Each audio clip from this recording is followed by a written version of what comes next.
Good morning, church. Today we're going to talk about part three of love.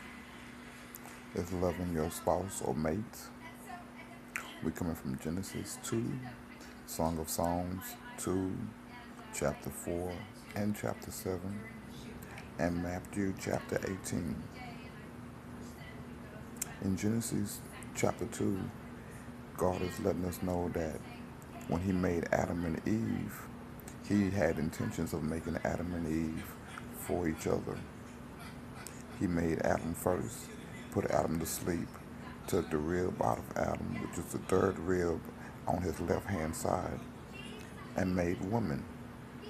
Now, the trick to that is the reason why he took the third rib from the left hand side, because it's the closest rib to his heart. And God wanted woman to be close to man's heart, right under the left arm, right next to his heart, where a man can keep her comforted and keep her supported and protective. That's what it stands for. Why he got the rib from that side of the body. When he made Eve, he didn't place Eve in front of Adam's face. Adam had to go walk around to look for Eve. He had to wander the garden to find the one that God had made for him. In a sense, men, women don't come to us. Women ain't supposed to come to us. We supposed to go out there and let God give us our women. In other words, we supposed to go out there with our hearts in God's hands and allow God to give us a godly woman to companion us with. Not go out there and find your own woman to have. That's not what God intended. That's how you find your soulmate. You let God find her for you. The one that He made for you is going to come to you when you least expect it or you least looking for it. Once you finally get that mate, and Songs of Songs 2, 4, and 7, they stipulating that to keep a good relationship going in a marriage, because God don't want you being with someone that you're not married. In the Song of Psalms, He's writing in poetry from a man's point of view and a woman's point of view.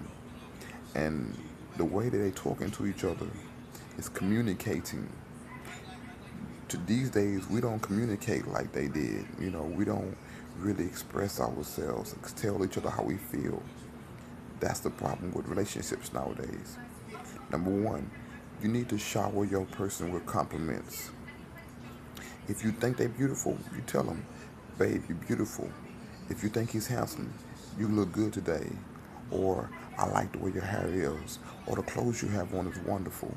Compliments keep the relationship exciting. It keeps things going on a one-on-one.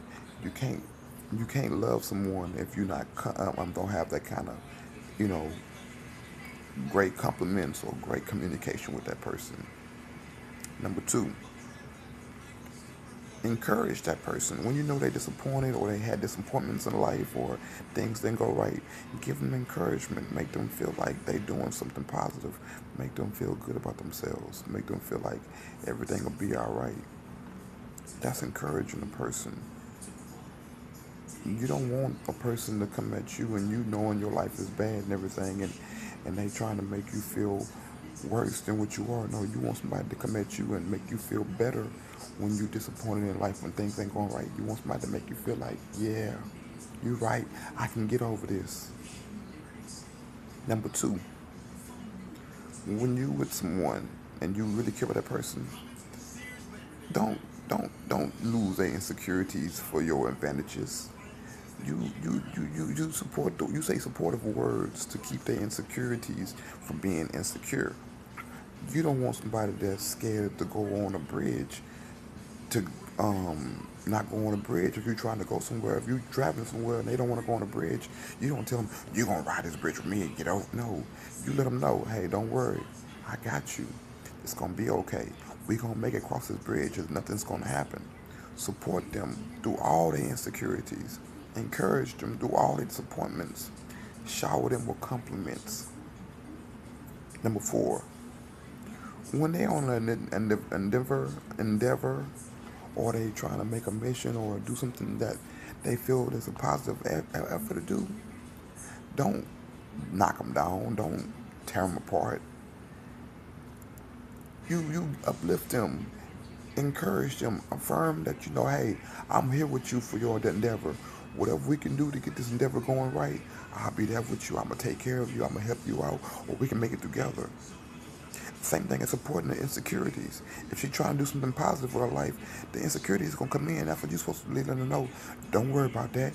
You can make it through this. Everything is positive if you just go through with it. The same thing as encouraging her when she's disappointed. Life is not going to be bad.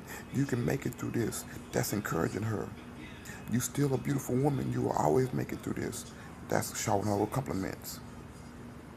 Last but not least, Matthew 18 tells us, when you know your wife is in the wrong, you don't go over there and leave her stranded or let her be on her own or dog her out because she did wrong. No, you go over there and you tell her, sweetheart, I understand that you did wrong and I'm not mad at you. I remember I married a sinner, and guess what? I'm a sinner too. So me and you both gonna do wrong, but I'm gonna forgive you for doing wrong. Can you forgive me for being wrong too?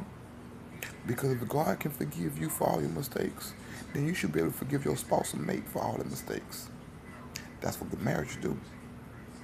Being married is not about being in love. It's not about being with the person that keeps you happy from being alone. No, being married is about two people sharing one life together. Because once you get married, it's not your life and her life. It's y'all life together. That's why you have to shower each other with compliments every day to keep the marriage going. You have to encourage them through all their downfalls and pitfalls. You have to support through their insecurities and make sure they know that you always there on their team. You got to keep their endeavors clear so they can go through what they have to go through. And you also have to be forgiving to them and to yourself so they can be forgiven to you and to themselves. That's what it's all about, being in love with your spouse or your mate. Remember, you look for your spouse or mate. Don't let your spouse or mate look for you. God will give you what you're supposed to have. Shower compliments to your spouse or mate. Encourage them through disappointing times. Support them through their insecurities. And keep good words going when they're trying to do something positive in their life. And forgive them when they do something that you don't like. And forgive yourself for the time you do something they don't like. This has been lesson number 4. Love yourself and your mate. Genesis 2nd, Song of Song number 2, 4 and 7, and Matthew 18. Be blessed, my cats and kittens.